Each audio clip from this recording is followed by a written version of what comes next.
Hello, US. Welcome to Candid Conversations with Ganesh Kuppala. Thank you so much for overall response to the show. I've had great guests on the show who spoke about like a lot of social impact stuff. As you have seen, we have spoken to various people who are extremely keen on sustainability and how we can make the world better for future. On the same lines, I actually was doing more research and found a gem of a person who's a scientist and who's working a lot on this area. We have Dr. Selin Calik with us today, who's a scientist, and you're from Oxford University as well. Great stuff, and she's a founder of Wise UK, and she did a lot of work in the sustainability energy space with oil and gas companies, energy giants, and all of those people.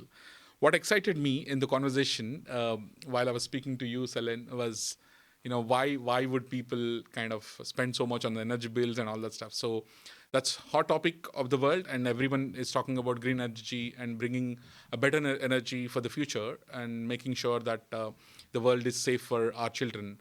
And you're also speaker in COP26 and 27. A lot of great stuff. Let's get started with the conversation. Thank you so much for your taking time and coming to this show, Celine. And we want to learn more on the sustainability space.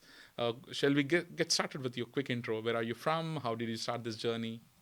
Well, thank you so much. I really appreciate it, Ganesh, for your kind invitation. My pleasure. My background is coming from Germany and Mediterranean. I have German and Mediterranean Turkish background.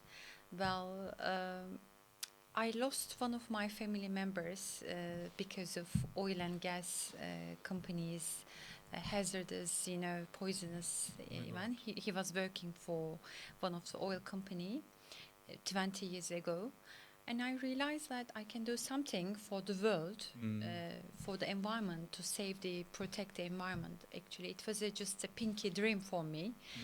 And then at the age of 14, I set up very small solar energy system for my home. Brilliant. And my father honored me with very bunk of chocolate, and it was amazing. And then I started to study. I finished my PhD on Renaissance of Smart Energy. It's my book. It's called Renaissance of Smart Energy: Energy Transition of the Germany's Government. It is called Energiewende. Energiewende is very special. We can mention about this later on. You can ask.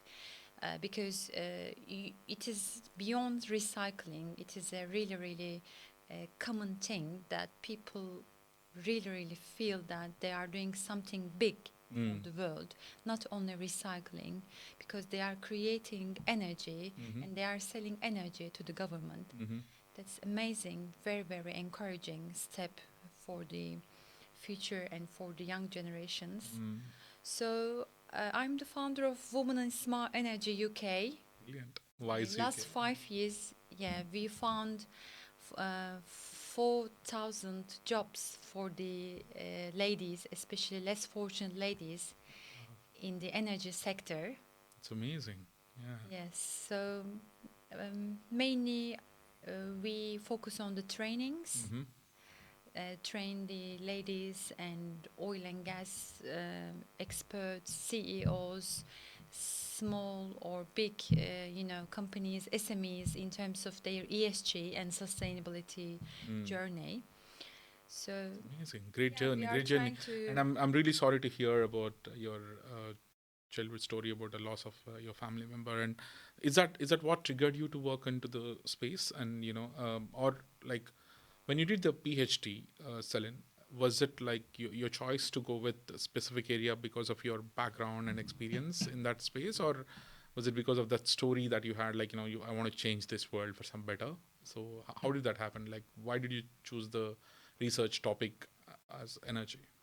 Very smart question. Thank you. Well, everyone has a really, really big stories. My story is maybe just a small part of the world.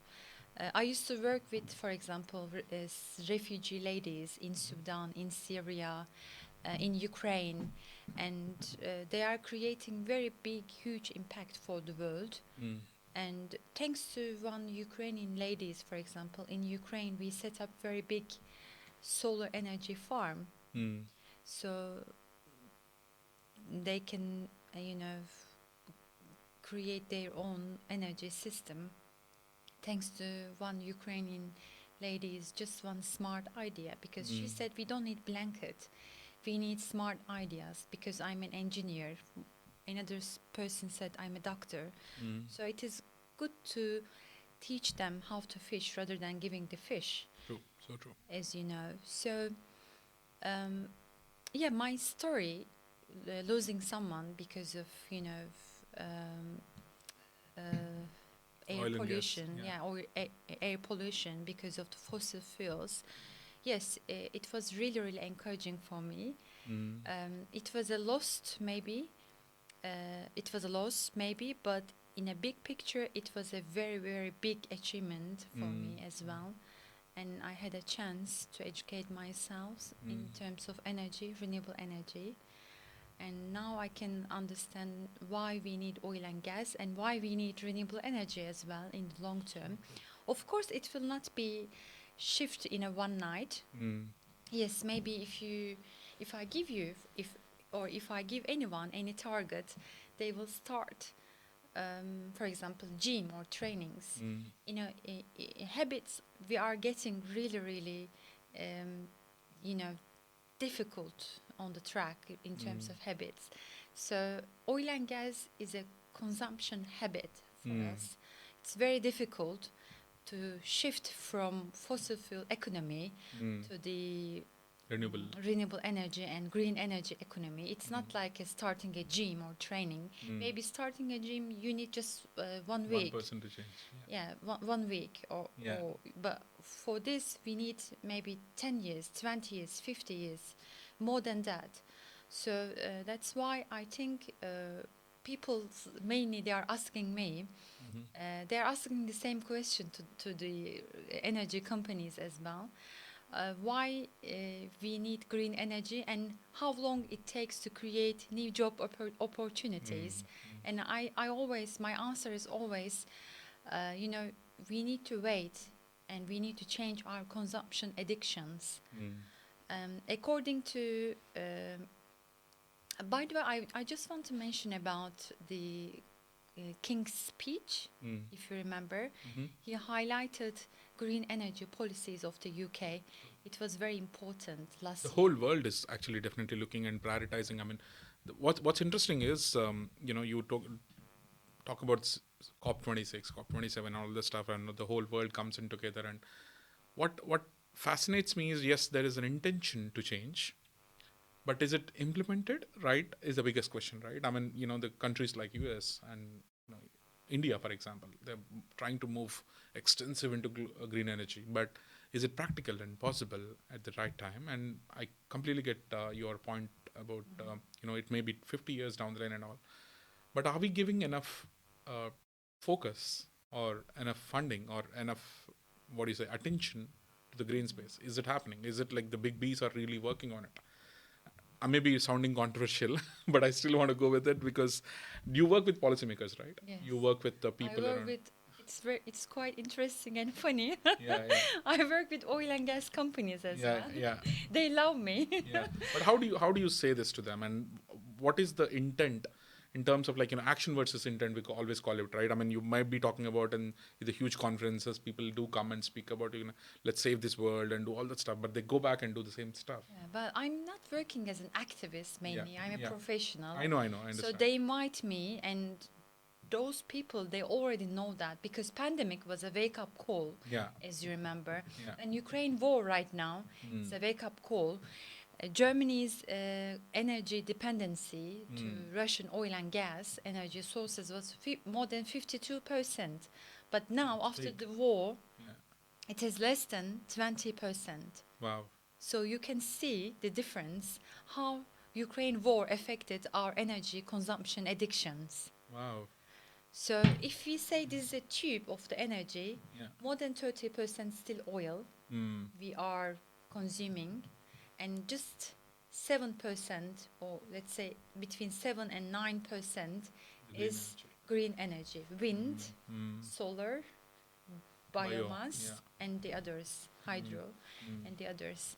So it is like, it is not an option right now, or it's not a green picture or pinky picture. It is really, really must right now, because it is also very important for our economies. Right now, when you go to United States, the farmers, they are making money by selling their trees to any airlines.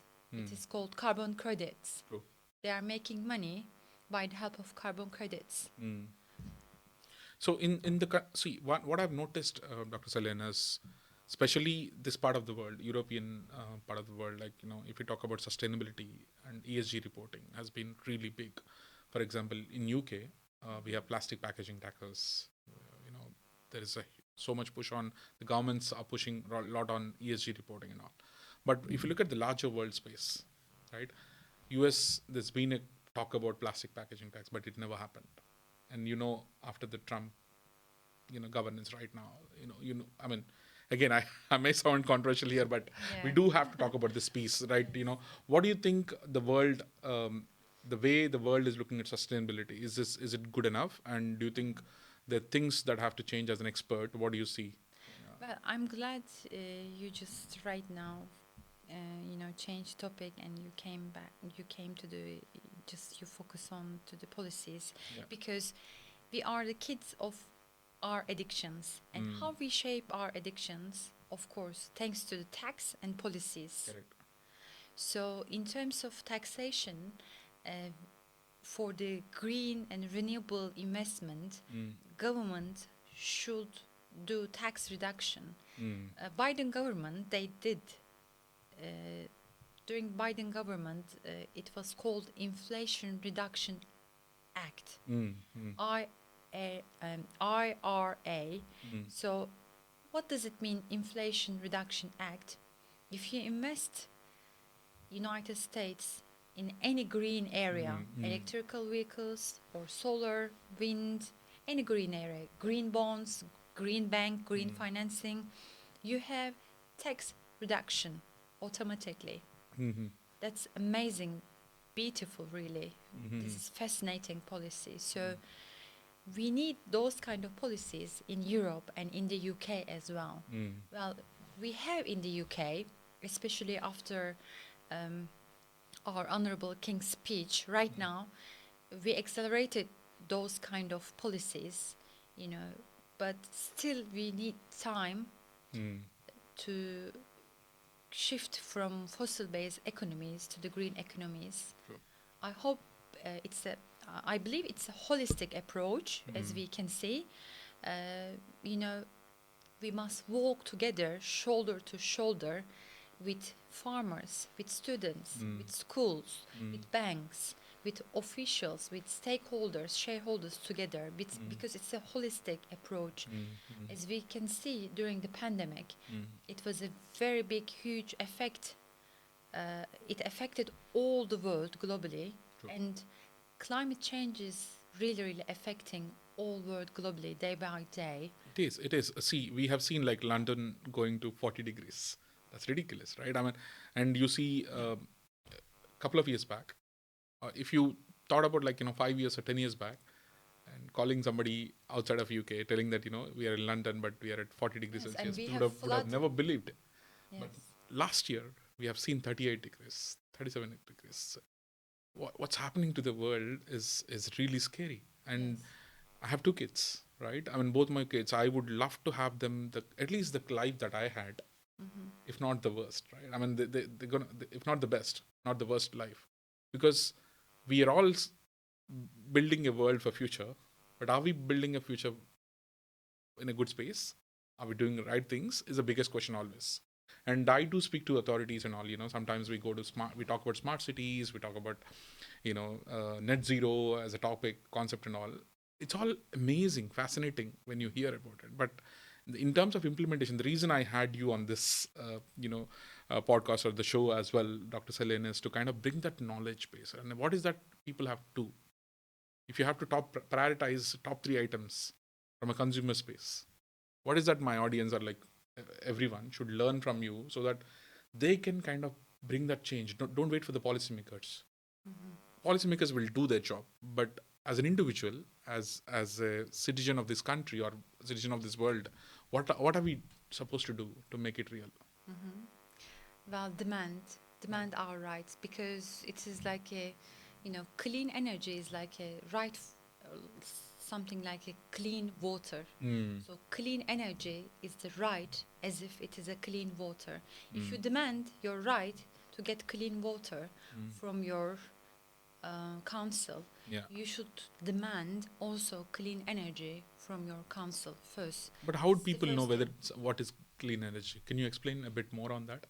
Because as I'm not an energy expert, for example, I wouldn't know how I'm getting energy. Like water, I can sense it, I can tell people, But how do I rate energy? Well, wow, it's a very long journey. We need to go back to the Industrial Revolution for this. But yeah, in a simple way, if you can explain the audience, yeah. Well, if you don't electrify anything, Yeah. if you burn, it means it's a poisonous Hmm. and it's a fossil-based energy. Okay. Okay. So if you electrify like electrical vehicle Hmm. or, a wind turbine or solar PVs, photovoltaic, so it means that it is a clean energy. Okay. Less emission, carbon footprint diminished, and it is a clean energy, Okay. basically. But how do we know as a user, like I'm a resident of UK, right? As you are.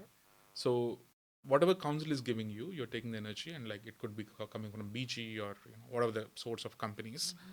How would you, how do you consider what's coming up as a clean energy? Is there a choice for a citizen to make a choice? Well, your energy company actually asking you, they are Okay. asking you which one you want to choose, you would love to choose. Okay. And now there is a now the government is preparing for a very huge shift that it should have been done before, local pricing, because pricing in London is different than pricing in Edinburgh, or Wow. pricing in Barking is different than in Gatwick.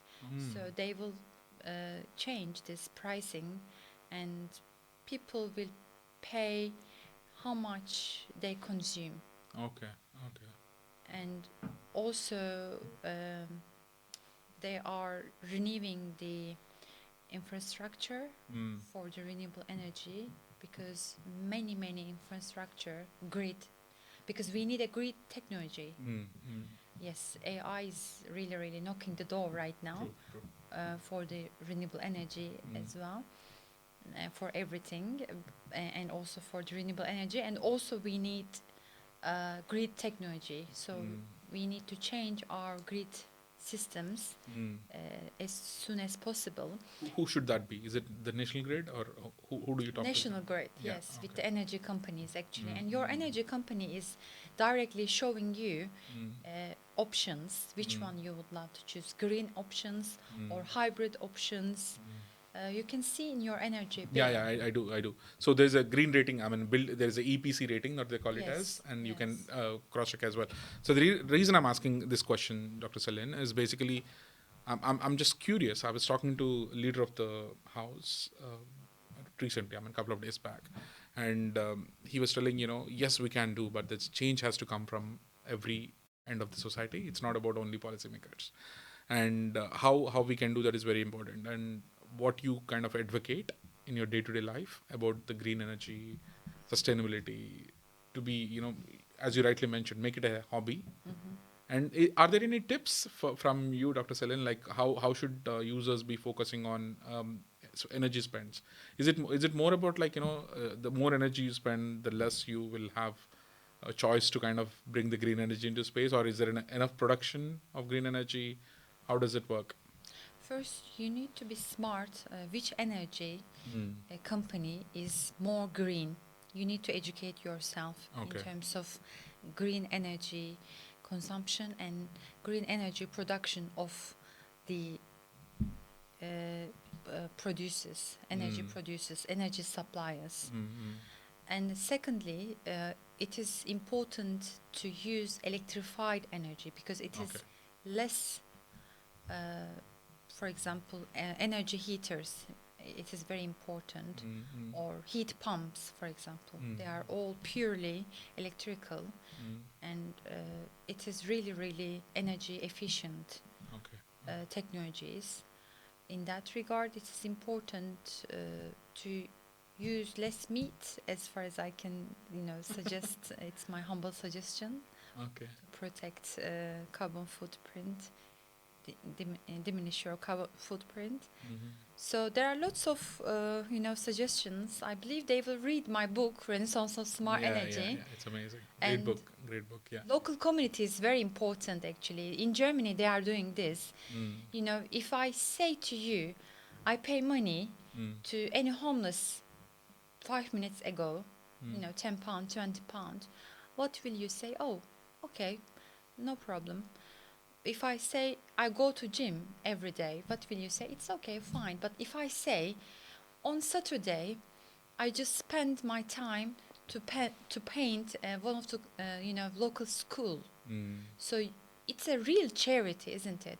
Yeah. So my point is, if you want to make your world, this lovely, beautiful world, globe, green, just join the local communities, because there are lots of local communities for this. And I'm sure that they will really, really take care of you. Brilliant. So, what's your role here, Dr. Selin? Like you talk about women in, solar or energy space or whatever. Like Wise UK is doing a lot of that stuff. You've said like thousands of jobs you have created, but how does a day in Selin's life look like? What do you do in a day? And like, is it in your DNA to kind of celebrate the green energy and making sure everyone understands what green energy is? If you can explain me how your day looks like, so we can learn from that. Well, I'm a horse rider. Okay. I don't start every day by riding a horse. I wish I could, but my stable is a little bit far away from my home. But it's a very good question. What makes me to wake up every day is, I'm an optimistic but minimalistic as well. I love to do small things, small steps for the world. I can't change the world, I can't do very major changes. I know that as an individual, but I can do something, with the really, really amazing, wholeheartedly, very big groups. I can do that. I believe that. So that's why we need solidarity. Okay. And what I see that it is a really, really big critic from my side. Woman to woman solidarity is very low. I don't know, maybe because of this is the... Is that a controversial statement that you're making? Yeah. Yes, and maybe it is because of the population of the men, I don't know. Or maybe men, they are not giving the really, really rare right to the woman. Or, I don't know, maybe women, they are thinking too much like a drama queen. I don't know, really. So your message is to keeping it simple. What I realized that keep it simple. Yeah. And that's why I started Women in Smart Energy. It is my journey. And women and men, they are most welcome to join this journey. Okay. To create amazing, beautiful world in a green journey. So what is your consulting like? You mentioned about you work with oil and gas companies and renewable energy companies. You do consulting as an expert. You're a doctorate and you're a scientist. You did a lot of stuff in the energy space. But why do any company approach you, and what kind of consulting do they take from you? What is your area of expertise? Well, if you want to make profit by making a green investment and green energy, or if you want to make your company more greener and to make more money, they are coming and knocking my door in terms of ESG consultation. Okay. And also I train their staff. I train solar... So you're a training institute as well? Yes, it's a training. Is Wise UK more of a consultancy firm, or is it more like a training firm? Both, yes. Well, 60% training and 40% consultation mainly. Okay. So, for example, you have a financial, difficulties in terms of solar energy investment, but you have a project. You come to me and I can show you the financial way and ESG.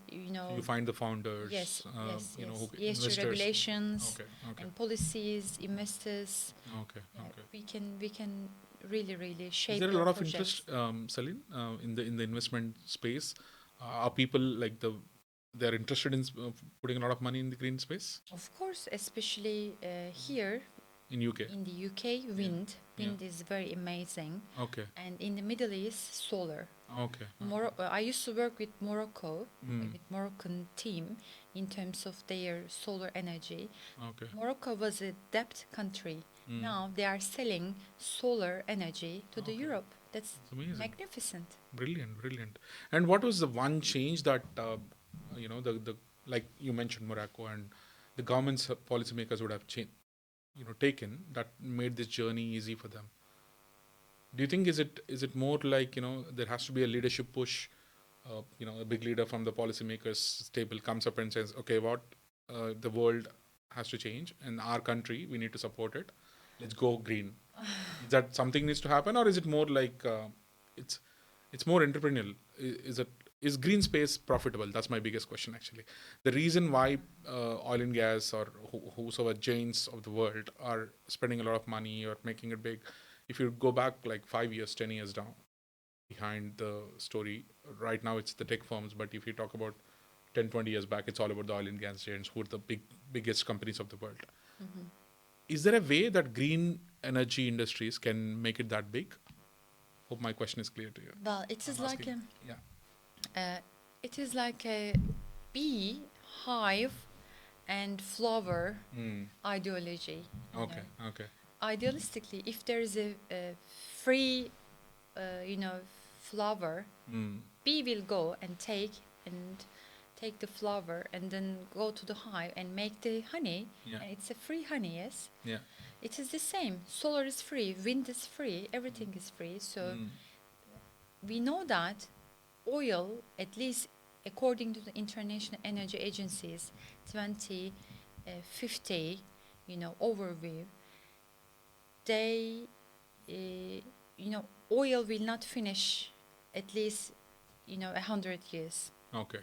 So it means that, yes, it will not finish, but one day it will finish. We Yeah, need at some point. alternatives Correct. Correct. for the energy. That's why it is really, really important. Many, it's very, very amazing, good example. Very big companies like Aramco Mm. or big oil companies, they're approaching me Mm. to create big solar farms Okay.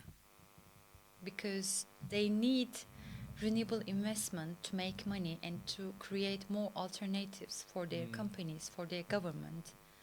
Because it's a global phenomenon, it's a global shift right now. Yeah. Yeah. That's good.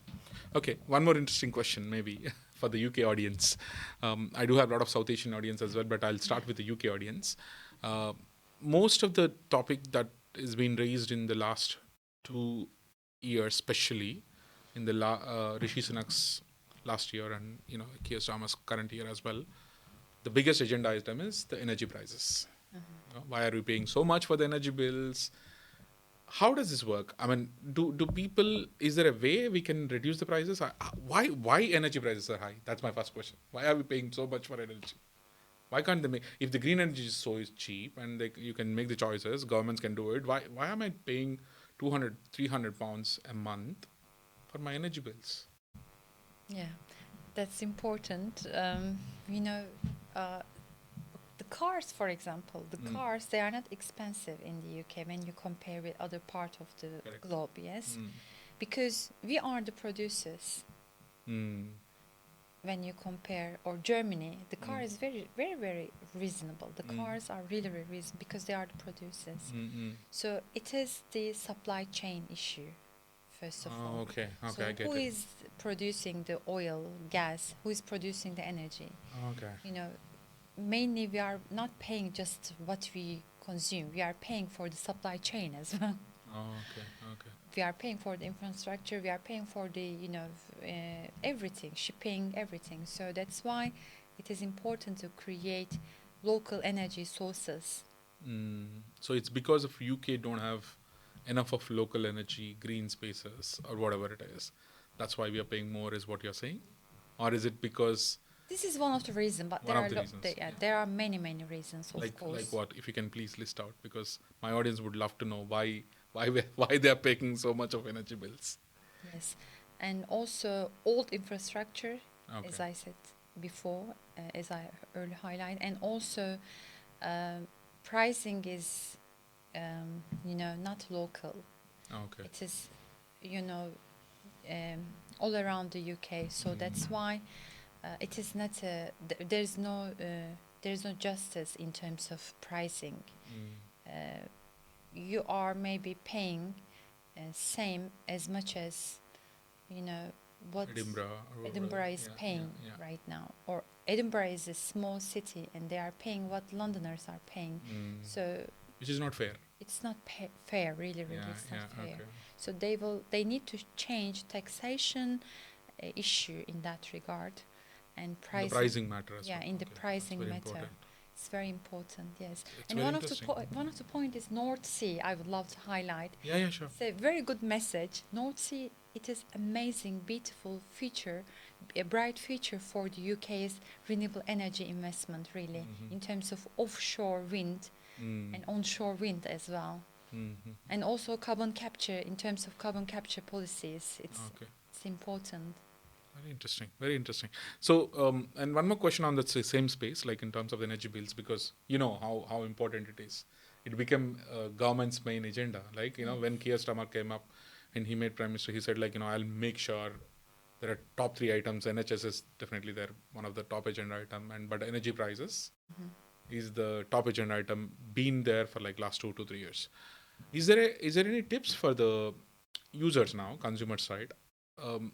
People do tell me, if you use the energy in the night, you'll be less charged and all that stuff. How does it work, Selin? Do you know that? Have you done any research on that space? Well, we didn't do any research about this, but as far as I know from my clients, mainly my clients, they are big companies, but I can see from the people that use the energy in their home, if they use, it's like an off-peak, period. If they use, for example, during the nighttime, they will pay less because it's an off-peak period. But is it intentional from the these companies to make it that way, or is it true? I mean, does energy really become cheaper in the off-peak, or is it just the game that they're trying to play, the makers? Well, it is up to the grid, because grid will be empty. Grid. Okay, Grid will be empty. It will not be so busy. So they will not put too much energy to deliver this energy into your home. Okay. It's like it's like airway. It's like a craft. If the prices are going up, it means that there are really very little empty seats. Okay. But if it go down, it means that the demand supply space. Okay, I got it. Understood. Very clear. Same. Very clear. Okay. Any other specific tips that you want to give to? I mean, why? Okay, may not be tips, but the reasons I would like to understand. The green energy space is picking up, booming up, and all that stuff you mentioned. But is there anything that the big companies, oil and gas giants, or is that their priority item at all at the moment? Because you do connect with a lot of these companies. Are they really talking about renewable energy? Are they saying that, don't worry, fossil fuels are still there for 100 more years, let's focus on that, make money? Is that the attitude? Well, they do. They care. They care about especially in Europe and in the UK. Yeah. Because the government, how much the government is caring, how much we are as a nation, as a normal person, public, how much we care, those government will pay, our government, our representative, our parliament will care, and then those big companies will care as well. It's a domino effect, actually. Yeah. So the more you care about it, the more you can push the Exactly. policymakers to care about it, Yes. and yeah, it will impact the business as well. Okay, Yes, that's amazing. exactly. Yes. In terms of the ESG space, like we're talking about, you mentioned about sustainability. Yes, we spoke about it. Governance, you mentioned about all that stuff as well. But in terms of making it environmental friendly, is it again more the policymakers who needs to bring the changes, or is it more on the humanity who should change the things? What's your take on that? Well, Because you spoke in COP26 and COP27. So what was your topics? What were you talking there? I'm optimistic in terms of young generations because Okay. Z generation, they want to make change. Okay. You can't control Z generation with blah, blah, blah. Yeah. They really, really want to make change. But they can't make change unless they educate themselves. They are mainly, talking like an activist. You have to educate yourself first in terms of renewable energy and percentages and other things, or advocacy. Because we need lots of ESG advocates. We need lots of ESG solicitors, for example, or renewable energy solicitors, or sustainability solicitors, lawyers in that regard. People, mainly focusing on engineer side of renewable energy, but also we need very, very smart lawyers, sources to solve some amazing cases, very difficult cases as well. So I'm optimistic in that regard, hopefully.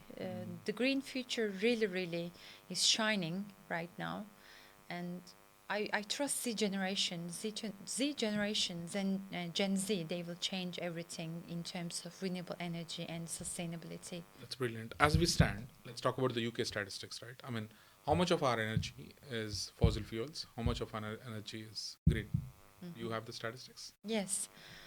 Oil and gas, it is, around 50%. That's high. 40% is renewable energy.